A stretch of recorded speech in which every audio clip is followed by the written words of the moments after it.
रोज़ की तरह अनुपमा सीरियल का ताज़ा अपडेट सबसे पहले जानने के लिए हमारे चैनल को सब्सक्राइब जरूर करें। एपिसोड की शुरुआत में दिखाया जाता है कि दो वर्कर अनु के पास आते हैं। दोनों बताते हैं कि उन्हें स्टेज पर लाइटिंग की तैयारी के लिए भेजा गया। अनु मुस्कुराते हुए कहती है, अगर आप स्टेज पर साइड तैयार के ध्यान रहे, स्टेज मजबूत होना चाहिए क्योंकि यहीं पर फैशन होने वाला है। और हाँ, लाइट्स ऐसी लगाइएगा कि पूरा हॉल चमक उठे। उधर हम इवेंट मैनेजर की तरफ देखते हैं कि वह थोड़ी सी परेशान से नज़र आती है और कहती है, अनुपमा जी, इवेंट यहाँ करवाना मैंने रोक तो नहीं पाई, लेकिन साफ बोल दूँ तो अगर कुछ गलत हुआ तो पूरा प्रोग्राम हाथ से निकल सकता है। उसके चेहरे पर टेंशन साफ झलकती है, लेकिन अनु सबको शांत रहकर काम करने की सलाह देती है। इस इवेंट मैनेजर आगे आती है और कहती है, अनुपमा जी, सच्ची बात तो यह है कि अगर हालात बिगड़े तो आप कुछ नहीं कर पाओगे, बस आप देखते रहना कल क्या होने वाला है। सीन यही कट होता है। पराग और गौतम और बिल्डर की तरफ शिफ्ट होता है। बिल्डर बड़े आत्मविश्वास से दोनों को बताता है, मैं आप लोगों के लिए खास सिक्योरिटी टीम बुलाई है ताकि साइड पर कोई दिक्कत न हो। पराग कहता है कि मिस्टर कुलकर्णी, ये प्रोजेक्ट मेरे लिए सिर्फ एक काम नहीं है, यह मेरे परिवार की उम्मीद है, इसे मैं बेहद ज़रूरी पूरा करूंगा। बिल्डर कहता है, मैं समझ रहा हूँ, लेकिन पराग तुरंत बोल पड़ता है, मामला पैसों का नहीं है, मेरे बेटे की सपने की बात है जो अपना रेस्टोरेंट खोलना चाहता है। पराग की आंखों में अपने बेटे के भविष्य को लेकर जिम्मेदारी साफ दिखाई देती है, जबकि गौतम उसकी बात को ध्यान से सुनता है। पराग बोलता है कि काम पूरा होते ही मैं अपने बेटे को रेस्टोरेंट खोल दूंगा, यही उसका सपना है।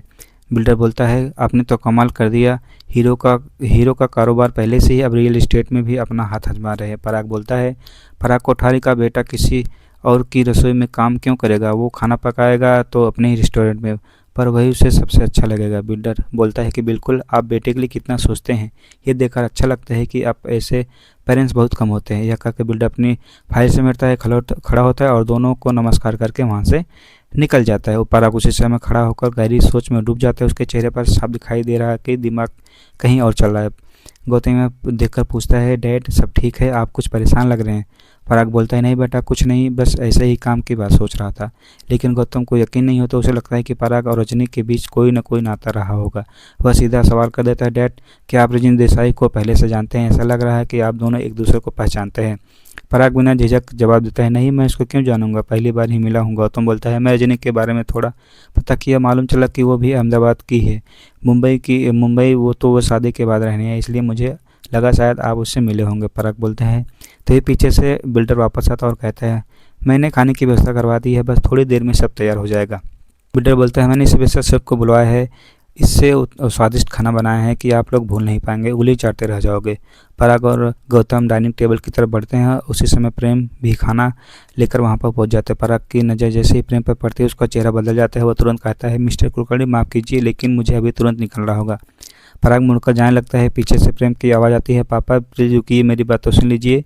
बिल्डर थोड़ा हैरान होकर गौतम से कहता है, अरे ये आपका बेटा है। लेकिन पराग गुस्से में बिना कुछ बोले वहाँ से निकल जाता है। प्रेम उसे रोकने की कोशिश करता है और पीछे पीछे दौड़ता है। उधर बिल्डर और गौतम एक दूसरे की तरफ देखते रह जाते हैं। माहौल एकदम भारी सा हो जाता है। बिल्डर गौतम से कहता है, अरे ये पराग कोठारी का बेटा है, देखने में तो बिल्कुल समझ में नहीं आया, मैं तो सोच भी नहीं था।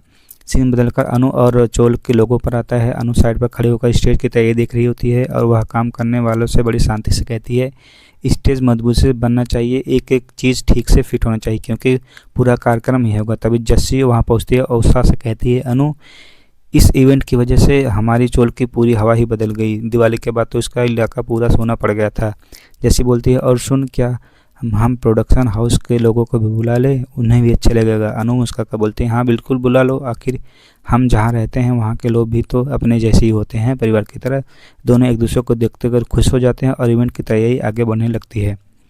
अनु बोलती है, जहाँ हम रहते हैं तो परिवार जैसा होता है, जिनके साथ काम करते हैं वो हमारे लोग ही है। जैसे बोलती है, अरे मैं तो फ़ायदे के लिए बुला रही थी, थोड़ा फ़ायदा हो जाता तो उसमें बुरा क्या है। अनु बोलती है, तू हर चीज़ में अपना फ़ायदा ढूंढती है। तभी भारती वहाँ आकर दोनों को देखती है और पूछती है, अनु ये लोग कौन है, मैं इन्हें पहली बार देखे। अनु बोलती है, इवेंट कंपनी की तरफ से आए हैं, सारे सेटअप और सजावट का काम करेंगे। भारती बोलती है, हाँ पर मैं देख रही हूँ काम थोड़ा थोड़ा कर रहे हैं, लेकिन फ़ोन पर ये लोग ज़्यादा बातें कर रहे हैं, पता नहीं असल में कितना काम करेंगे। जैसे बोलती है, आजकल कौन सा काम करके वक्त लोग फ़ोन छोड़ते हैं, ऑटो वाले भी हर वक्त मोबाइल चलाते रहते हैं। तीनों एक दूसरे की तरफ दिखते हैं और माहौल हल्का फुल्का मजाक से भर जाता है। अनु बोलती है, तू चिंता मत कर भारती, मैं दोनों पर नज़र रख रही हूँ, देखूंगी कि काम ठीक से कर रहे हैं या कि नहीं। इसके बाद अनु और दोनों वर्कर के पास पहुँचते हैं और बोलते हैं, भैया आप थोड़ा तेज़ चलाइए, हम तैयारी समय पर पूरी करनी है। दोनों में से एक वर्कर जवाब देता है, मैडम ये तो हमारा रोज़ का काम है, आप बेफिक्र रहिए, सब अच्छे से कर देंगे। तभी पीछे से परी की आवाज़ आती है, मम्मा मम्मा। अनु मुड़कर पीछे से देखती है और बोलती है, जो भी कहना है इधर आकर कहो, मैं यहाँ हूँ। वहाँ और उधर हम देखते हैं कि दोनों लड़के जो स्टेज लगाने का काम कर रहे थे एक दूसरे से देखकर मुस्कुराने लगते हैं। उनमें से एक बोलता है, अरे भाई मैडम तो बड़ी टेंशन में लगती है, हम तो बस मजाक में थोड़ा फ़ोन चेक कर रहे थे। दूसरा बोला, हाँ लेकिन काम तो टाइम पर करके देंगे, टेंशन हमें भी तो अच्छी नहीं लगती। उधर अनु तेजी से दौड़ते हुए परी के पास पहुँचते बोलते हैं, हाँ बोलना क्या हुआ, इतनी बार क्यों बुला रही है। परी थोड़ा परेशान होकर पूछ कहती है, अनुमा यह फूल आपके लिए अभी तक नहीं आए, डेकोरेशन का आधा काम फूलों पर ही तो है, अगर वो नहीं आया तो स्टेज की लुक ख़राब हो जाएगी। अनु गहरी सांस लेती है, हे कान्हा जी एक काम सही से हो जाए, बस भी नहीं हो पा रहा है, ठीक है मैं कॉल करती हूँ। उधर भारती भी वहाँ आ जाती है और कहती है, अनु तो फूलों को छोड़, मैं देखती हूँ, बस तू बाकी पर ध्यान दे। जस्सी बीच में बोल पड़ते हैं, और सुन लाइट वाले को देख लेना, मैं अभी आई, वो लोग अपने हालत ख़राब लग रही है, बोल रहे थे कि एक वायर शॉर्ट हो गया, अगर लाइट में गड़बड़ हो गई तो पूरा इवेंट डार्क हो जाएगा। अनु माथा पकड़ लेती है। परी धीमे से कहती है, अनुमा हम तो कर रहे हैं ना, लेकिन तू भी सब पर नज़र रख जो दिक्कत नहीं होगी। अनु बोलती है, अरे मैं क्या करूँ मेरी बच्चियाँ, इवेंट पहला है, चाहती हूँ सब कुछ परफेक्ट हो, तुम दोनों का भविष्य इसी पर तो है। ईशानी बोलती है, अनुमा जल्दी चल, म्यूजिक वाले के सिस्टम में दिक्कत है, वो लोग बोल रहे हैं कि स्पीकर आवाज़ नहीं दे रहा है। अनु कहती है, ये क्या हो रहा है, ऐसा लग रहा है कि जैसे पूरा ब्रह्मांड ही स्टेज ले रहा है, चलो देखते हैं। उधर स्टेज पर दोनों लड़के फिर एक दूसरे को देखते हैं और हल्की आवाज़ दबाते बोलते हैं, अरे भाई आज तो मैडम का ब्लड प्रेशर हाई हो रहा है। इसी बीच कैमरा कट होता है और हम देखते हैं कि भीड़ धीरे धीरे चोल में बढ़ रही है, बच्चे दौड़ रहे हैं, महिलाएं सजावट देख रही है और पूरा माहौल धीरे धीरे वो इवेंट वाइब में बदल रहा है। लेकिन बीच बीच में छोटी मोटी गड़बड़ियाँ अनु को बेचैन कर रही हैं। प्रेम बोलता है, पापा मुझे कुछ गलत नहीं किया, मैंने तो बस अपना फैशन शो फॉलो कर रहा था, खाना बनाना मुझे पसंद है, इसमें शर्म क्या। पराग गुस्से से गरजा है, शर्म नहीं अकल चाहिए। प्रेम की आंखों में आंसू आ जाते हैं, पापा खाना बनाना नौकरों का काम नहीं, आर्ट है। पराग बोलता है, हाँ फिक्र है, क्योंकि दुनिया क्या कहेगी, पराग कोठारी का बेटा कुक बन गया। फिर निराश होकर वहाँ से चला जाता है और बोलता है, तो क्या करूँ मैं पापा, आपकी जैसी लाइफ जीने की एक्टिंग करूँ। पराग एक पल के लिए शांत हो जाता है, फिर ठंडी आवाज़ में बोलता है, बेटे सपने वो होते हैं जो खानदान की इज्जत बढ़ाए। वहीं खड़ी ईशानी दूर से सब कुछ सुन लेती है और घबराकर खुद से बुदबुदाती है, भगवान अगर प्रेम और पराग की लड़ाई यहीं जारी रहेगी तो इवेंट का माहौल ख़राब हो जाएगा, अनु को बताना पड़ेगा। उधर लाइट वाले भी चिल्लाते हैं, मैडम वायरिंग सेट तो कर दी पर एक साइड का स्पीकर अभी ऑन नहीं हो रहा है। अनु सिर पकड़कर बैठ जाते हैं और कहती है, कान्हा एक काम ठीक हो जाए, बस एक काम। अचानक जस्सी दौड़ती हुई आती है और बोलती है, अनु एक दिक्कत हो गई है। अनु घबरा कर पूछते हैं, क्या हुआ। जस्सी बोलते हैं कि VIP गेस्ट आ गए हैं। अनु चौंक कहती हैं, कौन। तभी सब कुछ आधा अधूरा है। जैसे कहती हैं, हाँ, और वो सीधे स्टेज की तरफ जा रहे हैं। अनु, हे भगवान कान्हा जी बचा लें, अभी तो स्टेज की पूरी तरह तैयार नहीं हुई। स्टेज बनाने वाले दोनों लड़के एक दूसरे को देखते हैं। पहला बोलता है, भाई अब तो मैडम का BP और भी हाई हो जाएगा। दूसरा हंसकर बोलता है, चल चल हाथ तेज चला, वरना VIP आएंगे तो हम सब फंस जाएंगे। पराग गुस्से में दहाड़ता है, कोई और क्या करता, मुझे क्या चाहिए। पराग कोठारी का बेटा किसी का घर जाकर खाना बनाए, ये मुझे परवरिश नहीं। प्रेम की आंखों में हल्की नमी और आवाज़ में दर्द था और धीरे से मजबूती से कहते हैं, पापा मैं आपसे जितना प्यार करता हूँ ना, उतना प्यार मैं खाना बनाने से भी करता हूँ। पराग तनक कर बोलता है, धड़कन और तेरे बाप की धड़कनों का क्या, मैंने उसे पूरी ज़िंदगी हर कमाई तुम्हारे लिए लगा दी। प्रेम गहरी सांस लेकर जवाब देते हैं, मैंने ये कब कहा पापा कि आपने मेरे लिए कुछ नहीं किया। पराग की आंखों में मासूमी साफ दिख रही थी। वो बोलता है, तो तू ये मान चुका है कि तेरी दुनिया में कोई मतलब नहीं रहा। प्रेम तुरंत सिर हिलाता है, नहीं पापा आप मेरे लिए दुनिया हो, लेकिन अगर मैं अपनी खुशी चुनूँ तो क्या मैं आपका बुरा बेटा हो जाता हूँ। पराग गुस्से से बोलता है, तूने मुझसे छिपा के यह सब किया। प्रेम बोलता है, मैंने भरोसा नहीं तोड़ा पापा, मैं डर गया था। पराग बोलता है, इसी बीच गौतम धीरे से बीच में बोलता है, डैड प्रेम गलत नहीं है, बस। पराग बोलता है कि गौतम मैंने बोला ना, यह बाप और बेटे की है, इसमें तीसरा कौन। गौतम चुप जाता है, उसकी आंखों में दर्द और चिंता साफ दिखाई देती है। प्रेम बोलता है, आप सोचते हैं कि मैं आपके पैसे की वजह से सिर्फ बन सकता हूँ, लेकिन पापा सपने पैसों से नहीं बनते। प्रेम आगे बोलता है कि आप कहते हैं कि मेरे आपकी इज्जत जलाई है, लेकिन मैं चाहता हूँ कि एक दिन आपकी गर्दन ऊंची हो, आप गर्व से कहें, हाँ यह मेरा बेटा है।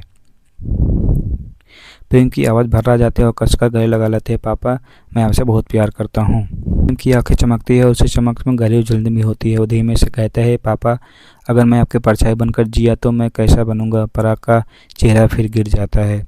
प्रेम की आंखों में दर्द और गर्व एक साथ चमक उठता हुआ कहता है, पापा, अब मैं अपने हुनर को जंग नहीं लड़ने देना चाहता। आप जैसे दिन रात मेहनत करते हो वही सीख मैंने आपसे ले ली है। आपने मुझे हमेशा सिखाया कि मेहनत से भगवान बसते हैं, इसलिए मैं हर दिन रात कौशल को निखार रहा था आपकी तरह। वही रूधी आवाज़ से कहता है, लेकिन जब आप इतना बड़ा बोझ उठाते हैं तो मैं आपके लिए कुछ भी न कर पाऊँ, ये तो शर्म की बात है पापा। पराग थोड़ा शांत होता है लेकिन बोलता है कि प्रेम, छोटा काम कोई आदमी तो छोटा नहीं बनता, यही सही है। लेकिन छोटे काम में फंस कर आदमी अपनी बड़ी मंजिल को भूल जाता है। प्रेम बोलता है, पापा, बड़ी मंजिल तक पहुंचने के लिए छोटे छोटे कदम ही उठाने पड़ते हैं। कोई भी बड़ा शेप, बड़ा नाम, बड़ा ब्रांड सबसे छोटी शुरुआत की होती है।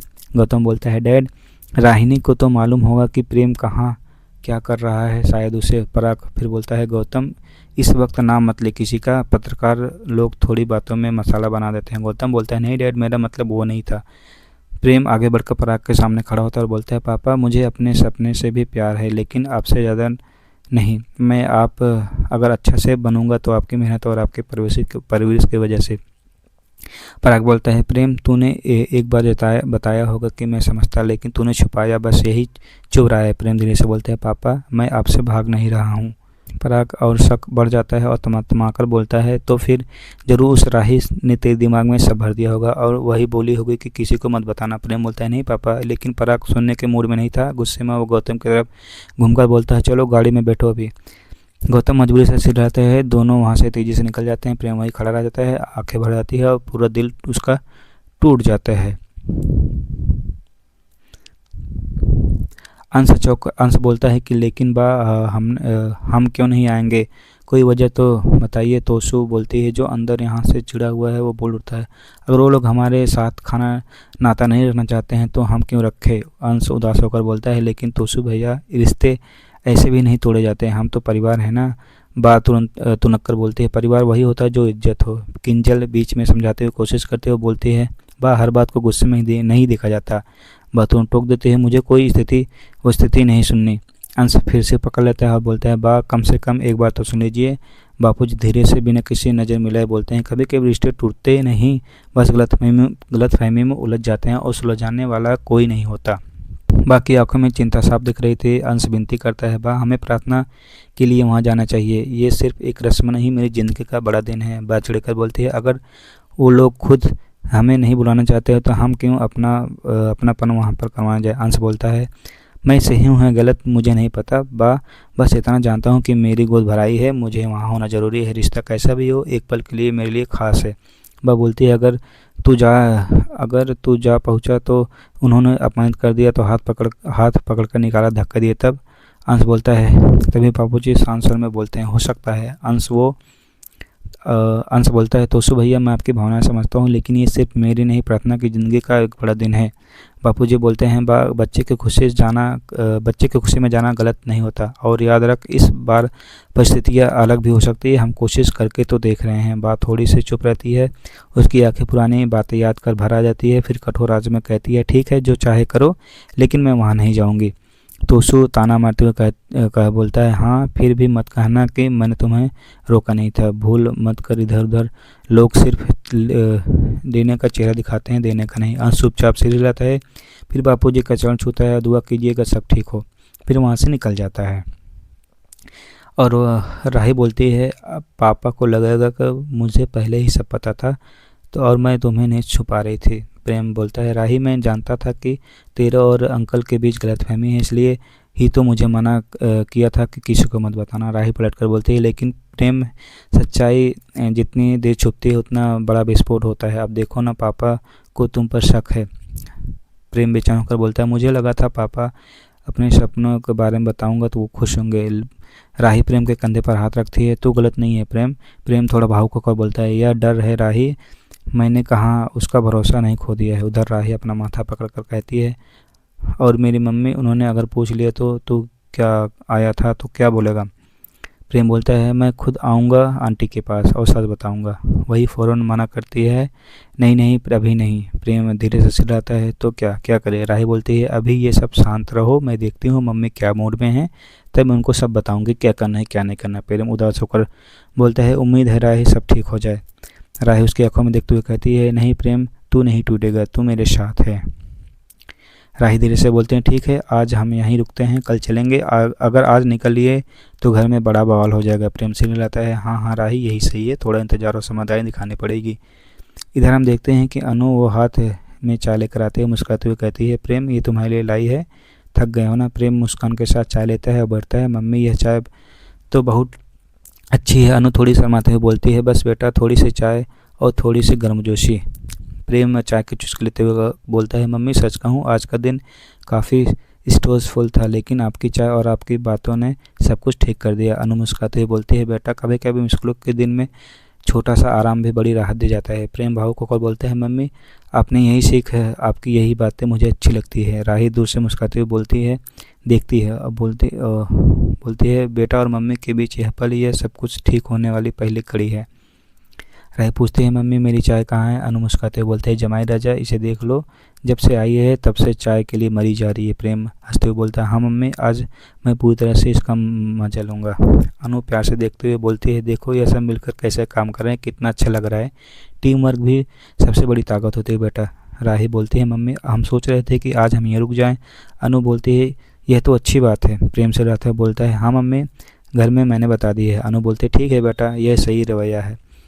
राही थोड़ी राहत की सांस लेते हुए कहती है, तो अब चिंता नहीं, आज का दिन यही सुरक्षित और शांत रहेगा। प्रेम चाय की चुस्की लेते हुए मुस्कुराता है और बोलता है, हाँ राही और मम्मी की चाय के साथ सब कुछ सही लग रहा है। अनु बोलते हैं, काम से याद आया जवाई राजा, आज आप किसी काम से आए हैं क्या, आपका काम पूरा हो गया है। प्रेम सोचते हुए कहता है, हाँ मम्मी सब तो गड़बड़ हो गया था लेकिन अब सही हो गया। अनु बोलती है, वैसे क्या काम था। तभी जैसे दूर से आवाज़ आती है, अनु इधर आ जल्दी आ। अनु बोलती है, राही थोड़ी देर में देखो, मैं काम खत्म करके तुम्हारे पास आती हूँ। राही मुस्कुराते बोलते हैं, ठीक है जल्दी आना, मैं इंतज़ार करूँगी। प्रेम हल्की हंसी के साथ सोचता है, देखो ना घर में सब काम और ड्रामा दोनों साथ साथ चल रहा है। प्रेम धीरे से कहता है, मम्मी आज का पूरा दिन इधर उधर घूम रही हो, प्लीज़ थोड़ी देर के लिए आराम बैठ जाओ। राही जस्सी को आवाज़ लगा कहती है, जस्सी मम्मी बिजी हैं, अभी परेशान मत करो। अनु मुस्कुराते बोलती है, मैं 2 मिनट के लिए आराम से नहीं बैठ सकती, इतनी बड़ी जिम्मेदारी लेकर बैठी हूँ। प्रेम हल्की आवाज़ के साथ कहता है, मम्मी ऐसा भी होता है, एग्ज़ाम देने से पहले पेट में गुड़बुड़ होती है ना, वैसे भी इम्पोर्टेंट काम से पहले नर्वसनेस होती है, मुझे भी होती थी। अनु बोलती है, हाँ बेटा यही तो बात है। प्रेम उत्साहित होकर कहता है, तो मम्मी डर के साथ साथ मेहनत और धैर्य यही सफलता की कुंजी है। अनु बोलती है, बिल्कुल बेटा सब सही है, इसी वजह से मैं 2 मिनट भी आराम नहीं कर सकती। राही मुस्कुराकर बोलते, देखो ना मम्मी और प्रेम की जोड़ी, काम और प्यार दोनों साथ साथ चल रहे हैं और घर की ताकत भी। अनु बोलती है, चाहती हूँ कि यह इवेंट बिल्कुल सही हो जाए। राही हल्के मुस्कान से बोलते हैं, मम्मी अच्छा सोचेंगे ना तो अच्छा ही होगा। इधर हम देखते हैं कि वो दोनों आदमी पूरे ध्यान से अनु की तरफ देख रहे होते हैं और फिर धीरे धीरे अपना काम शुरू कर देते हैं। स्टेज पर सजाना, लाइटिंग सेट करना और डेकोरेशन का काम परफेक्ट बनना। मोटी बहन अचानक चौंक कर बोलती है, क्या प्रेम दूसरे के घर जाकर खाना बना रहा है। उसकी आंखों में गुस्से की आग झलकती है और मोटी बहन गहरी आवाज़ में कहती है, यह तो हद ही हो गई है, उन पर दोनों माँ बेटे के साथ यह का काम करने लगा है। हमारे घर में हीरा और संस्कार है। मोटी बहन आवाज़ में कुर्ता और आज से दोनों है, ऐसा कैसे हो सकता है, हमें विश्वास नहीं हो रहा है। गौतम हल्का डरते हुए पूछता है, मोटी बहन इतना गुस्सा क्यों। मोटी बहन बोलती है, बस खाना बनाने की तो बात है ना गौतम। गौतम धीरे धीरे बोलता है, हाँ लेकिन पापा भी तो कभी कभी इसी तरह दूसरों के काम में हाथ बटाते हैं। मोटी बहन तुरंत बोलती है, गौतम बात पापा की नहीं, बात हमारे बेटे की है। मोटी बहन गहरी सांस लेकर कहती है, देखो प्रेम पैदा हुआ था हमारे घर में, लेकिन वह हीरे जैसा नहीं है, हमने कभी भी कांच के टुकड़ों के हीरे बनते हुए नहीं देखा है। माही गंभीर को बोलती है, ना तो प्रेम ने कुछ बताया ना ही राही ने। मोटी बहन सोचते हुए बोलती है, कुछ देरी चीज़ें बदल न जाने से, लेकिन बहू के साथ रह रहकर बेटी की जरूर बदलने लगता है। मोटी बहन बोलती है, पराग मैंने तुम्हें पहले ही बोला था कि प्रेम को बिजनेस में रहने दो। मोटी बहन गंभीरता से कहती है, तुम्हें बस अपने रियलिस्टिक काम पर ध्यान देना चाहिए था। पराग चुपचाप सोच में पड़ जाता है और बोलता है, हाँ शायद मोटी बहन सही कह रही है। मोटी बहन थोड़ी नरम के साथ कहती है, हाँ बेटा कभी कभी माता पिता का काम केवल देखना और समझना होता है। मोटी बहन गंभीर सोच कहती है, बिजनेस पर पूरा फोकस करना रखना है पराग, बेटी की जिम्मेदारी भी तुम्हारे कंधों पर है। गौतम सिराते हुए बोलता है, आप फिक्र मत कीजिए मोटिबा आंटी, यह प्रोजेक्ट अच्छा चल रहा है। मोटिबा थोड़ा चकते हुए कहती है, रजनी से मिला दो, वो कैसी औरत है। पराग अचानक याद रहता है, हाँ रजनी ने कहा था कि भले ही एक बार हार चुके हैं लेकिन अब मैं हारना मानना बंद नहीं करूँगी। मोटिबा उत्सुक से पूछते हैं, बताना पराग क्या कहा उसने। पराग धीरे धीरे मोटिबा की तरफ देखता है। मोटिबा उसने कहा था कि उसने हार मानना बंद कर दिया है और वह धीरे से चुनौती का सामना करने को तैयार है। इधर अनु मुस्कुराते हुए देखती है और हाथ में चाय लेकर आती है। अनु प्यार से बोलती है, आप सब लोगों ने आज बहुत अच्छा काम किया, मेहनत और समर्पण यही असली ताकत है। अनु आगे बोलते और बोलती है, आप सब बैठिए, चाय पीते पीते थोड़ा देर आराम कीजिए। अनु चुल के सभी लोगों की तरफ देखते हुए थैंक यू कहती है। थैंक यू दोस्तों, आप सबकी मेहनत और समर्पण है आज यह जगह को पूरी तरह बदल दिया है। मेरी पिक्चर क्यों डाली है? जस्सी हंसते हुए बोलती है, अनु डांस रजनी के लिए तो हमारी गुरु है ना। सभी लोग मुस्कुराते हैं, कहते हैं हाँ हाँ अनु, जस्सी बिल्कुल सही बोल रही है। अनु बोलती है, मुझे अब लग रहा है कि सब कुछ अच्छा हो जाएगा। इधर हम दोनों आदमी को देख रहे हैं, वो धीरे धीरे काम में व्यस्त हैं लेकिन उनकी निगाहें अनु की खुशी और पूरी एरिया के डेकोरेशन पर टिकी रही है। एक पल के लिए कैमरा ऊपर उठता है, पूरा हॉल लाइटिंग और पोस्टर दिखाई देता है, जैसे इलेट इवेंट की तैयारी बिल्कुल परफेक्ट हो गई है।